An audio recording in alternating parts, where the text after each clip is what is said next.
Greetings and salutations. Grace unto you and peace from God our Father and the Lord Jesus Christ.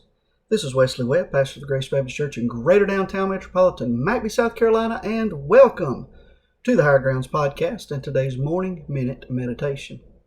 I'm interested today in Acts chapter 26, verse 1 and 2, where the Bible said, Then Agrippa said unto Paul, Thou art permitted to speak for thyself.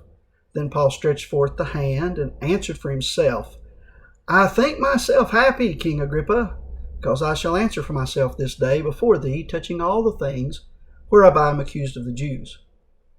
Paul was almost killed by the Jews, and he's facing prison, yet he states, I think myself happy. How was Paul able to be in any way, shape, or form happy at a time like this? I believe Paul understood that his circumstances were out of his control, and the outcome was out of his control, but his thoughts were not out of his control. Paul couldn't control the situation, but he could control his thoughts. He's thinking cheerful thoughts. I think myself happy. He's thinking controlled thoughts. I think myself. He's thinking clear thoughts. I think. Understand that Paul is not oblivious or totally unaffected by the things going on in his life, but he's not allowing the things going on in his life to cloud his thinking. He's maintaining control of his thoughts and he's thinking clearly.